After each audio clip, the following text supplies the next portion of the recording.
and welcome to Sunday. It is Sunday again. What a nice week we've had. One thing that I'm super excited, guys, good job getting through the school year. By now we are all finished with school. We can take a deep breath and enjoy the time that we have for summer. I hope that you're able to maybe do some fun things now that we are done with all of our e-learning. And congratulations to our big kids, our 5th graders. We had 3 of them this year that will be moving up into the youth, and we're going to miss them in the kids program, but we'll still have them around. I know Mary Kate and Jackson and Aiden will be moving up into the youth, and we're super proud of you guys for finishing well, and look forward to the time that you will have in the youth group. Today we're going to have another Beata Tale.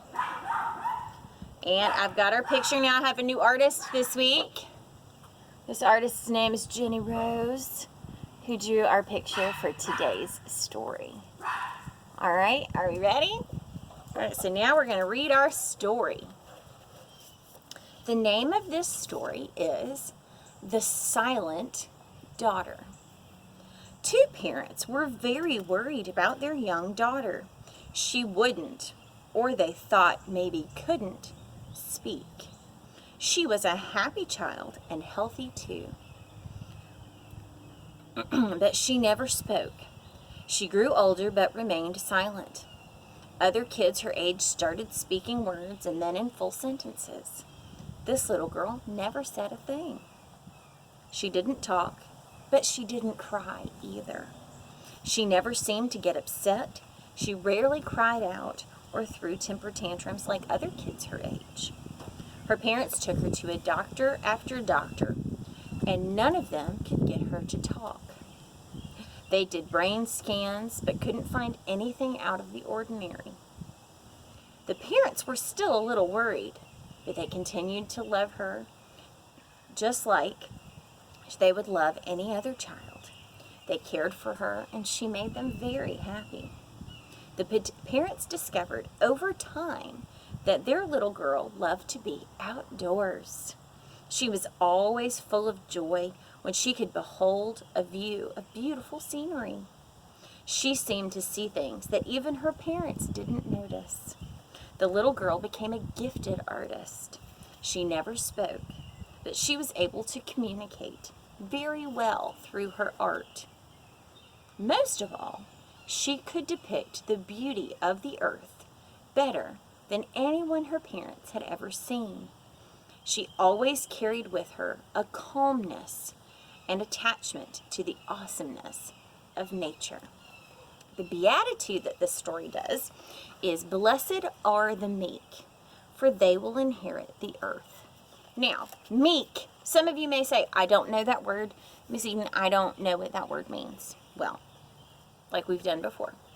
So meek, it means quiet or gentle. So what the beatitude is saying is those that approach things with a calm and gentle spirit. Right? That's what that means. So this little girl in our picture, you see there's her mom and dad in the background.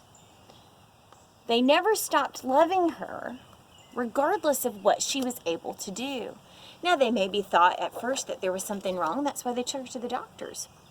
But that didn't make them treat her any differently, just because of something that was different about her. Sometimes people have things that are different about them that we can see, and sometimes people have something that's different about them that we can't see. But God knows that. And sometimes if it's something where a person can't speak or doesn't speak, God can gift them in other ways. This way, this little girl was able to communicate through her art that she was able to give. Sometimes we have a gift that we don't know is down inside. We've talked about these before. They're called talents that God has given us. And this little girl in this story had a talent where she could express herself through her art. God has given us so many different things and so many different ways to present ourselves. And I think that is a wonderful thing. Each one of you has a gift that you can share with others. Oh, there's Ellie. I know some of you see her occasionally. There she is.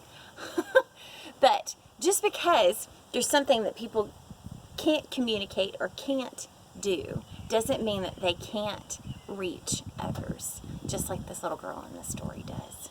I hope that you're doing great.